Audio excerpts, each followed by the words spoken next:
அனைவருக்கும் கோபிநாத்தின் அன்பு வணக்கங்கள் நண்பர்களே. இப்போ குலதெய்வம் நம்ம வீட்டில் இருக்கிறாங்க அப்படிங்கிறத ஒரு சில அறிகுறிகளை வைத்து தெரிந்து கொள்ளலாம். அது என்னன்னு பார்க்கலாம். அதுக்கு முன்னாடி குலதெய்வம் வீட்டில் நிரந்தரமாக இருக்கணும் அப்படின்னா சில விஷயத்தை செய்யணும். அது என்னன்னு பார்க்கலாம். பூஜை அறையில் ஒரு சின்ன கண்ணாடி, முகம் பார்க்குற அளவுக்கான கண்ணாடி, அந்த கண்ணாடிக்கு முன்னாடி எப்போவுமே ஒரு தீபம் எரிஞ்சிக்கிட்டு இருக்க மாதிரி பார்த்துக்குங்க. அணையா தீபம் இல்லை, காலையில் மாலையில் விளக்கு ஏற்றுற மாதிரி ஏற்றினா கூட போதுமானது. காலையில் பிரம்ம முகூர்த்தத்தில் எந்திரிக்கிறோம் அப்படின்னா வீட்டு வாசலில் கண்டிப்பாக ஒரு 2 சூடமாவது வச்சு அந்த சூடத்தை ஏற்றி விட்டு பின்னர் அது குளிர்ந்ததுக்கப்புறம் தான் வீட்டில் வேலைகளை ஆரம்பிக்கணும். அது வீட்டில் குலதெய்வத்தோட இருப்பை எப்போவுமே உறுதி செய்து கொண்டு இருக்கும். குலதெய்வ ஆலயத்திலிருந்து திருநீர் எடுத்துக்கொண்டாந்து நிலைவாசலில் ஒரு முடிப்பாக கட்டி விட்டுறது அப்படிங்கிறது அது ஒரு அரணாக இருந்து பாதுகாத்து வரும். வாசலில் எப்போவுமே கோலம் இருக்கணும். கோலம் இருக்கிற இடத்துல தான் மகாலட்சுமியும் வாசம் செய்வாங்க. அதே போல் குலதெய்வமும் மகிழ்வாக இருப்பாங்க அப்படிங்கிறத தெரிஞ்சுக்கோங்க. குலதெய்வத்தோட பாடல்கள் இருக்குது அப்படின்னா வீட்டில் எப்போவுமே பாடிக்கொண்டே இருப்பது போல் செய்து விட்டோமே ஆனால் வீட்டில் எப்போவுமே அந்த நேர்மறை அதிர்வு அப்படிங்கிறது இருந்துக்கிட்டே இருக்கும். சரி, இப்போ ஒருவேளை குலதெய்வம் வீட்டில் இருக்கிறத நான் உணர்ந்துக்கணும் அப்படின்னா நிறைய விதமான அறிகுறிகள் சொல்லப்படும். நம்ம சொல்கிறது ரொம்ப எளிமையான அறிகுறிகளை மட்டும்தான் நம்ம இப்போ சொல்ல போகிறோம்.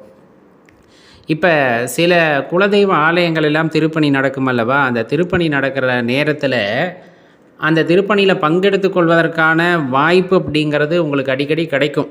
அப்படி கிடச்சதுனாவே தெரிஞ்சுக்கோங்க, குலதெய்வம் உங்கள் வீட்டில் மகிழ்ச்சியாக இருக்காங்கன்னு. அதுக்கு தகுந்த மாதிரி பொருளாதார சூழ்நிலைகளை உங்களுக்கு ஏற்படுத்தி தருவார்கள்.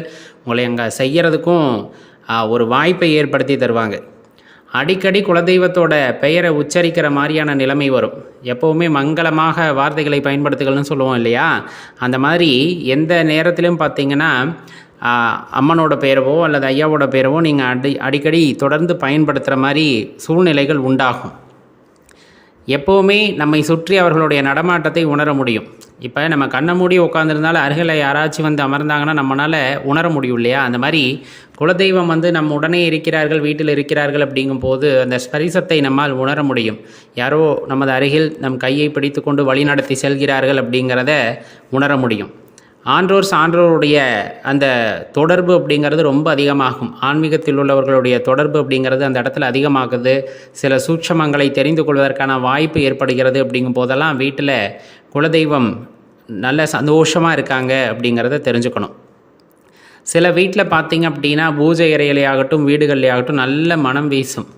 நம்ம பயன்படுத்தாத பொருட்களாக கூட இருக்கலாம். பூவெல்லாம் நம்ம அன்றைக்கி பயன்படுத்தியிருக்க மாட்டோம். திடீர்னு ஒரு பூவோட மனம் வீசலாம்.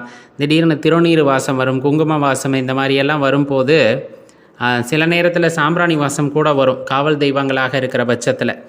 அப்படியெல்லாம் இருந்ததுன்னா வீட்டில் தெய்வ நடமாட்டத்தை நம்மால் உணர முடியும் அப்படிங்கிறத தெரிஞ்சுக்கணும்.